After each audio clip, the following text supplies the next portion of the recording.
Assalamualaikum warahmatullahi wabarakatuh. Nama saya Aisyah Fatona. Di sini saya akan mencoba menjawab tugas dari Ibu Happy Atma Pratiwi selaku dosen mata kuliah retorika, di mana menanggapi kasus George Floyd.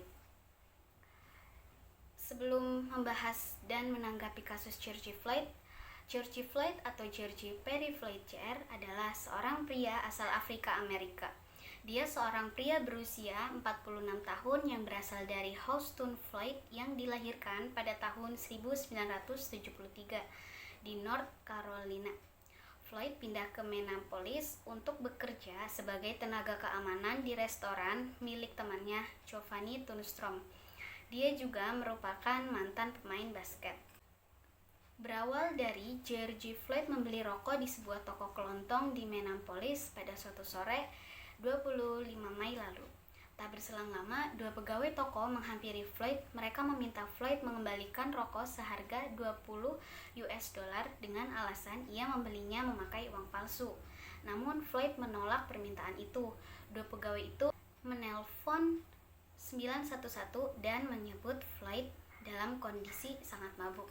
Hanya berselang beberapa menit, sejumlah polisi datang membekuk Floyd dan 2 jam kemudian ia tewas.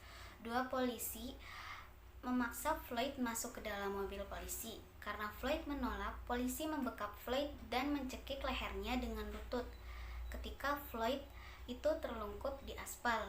Praktik seperti ini sebetulnya dilarang oleh kepolisian Amerika Serikat karena peristiwa selama 8 menit 46 detik itu berlangsung.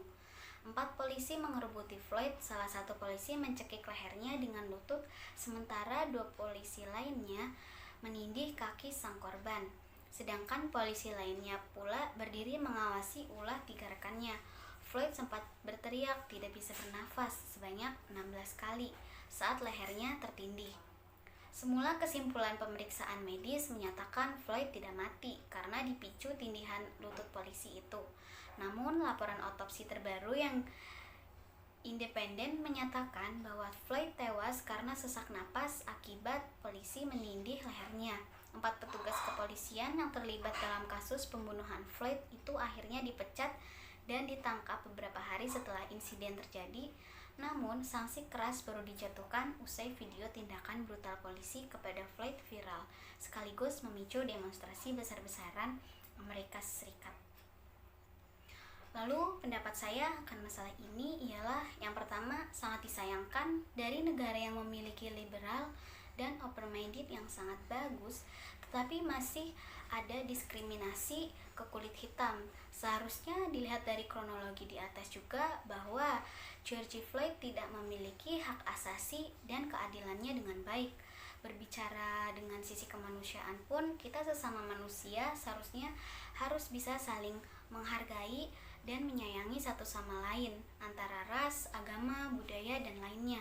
Dengan perihal ini tidak memandang siapa orang itu, dari ras manakah, apalagi hanya diukur dari warna kulit seseorang yang bisa menimbulkan suatu kejadian penindasan yang sangat tidak pantas dan sangat disayangkan tentunya untuk dilakukan. Dan sebagai bentuk penghargaan, Georgie ini disebut sebagai pahlawan simbol perlawanan terhadap rasisme. Lalu banyak dukungan dari kerabat, aktris, aktor Amerika Serikat yang datang pada proses pemakamannya. Dan pada proses pemakamannya pun dihadiri sekitar 6.000 pelayat. Kebanyakan mengenakan kaos hitam bertuliskan "Aku tak bisa bernapas" serta mengenakan busana hitam, dan untuk warga Floyd mengenakan pakaian putih.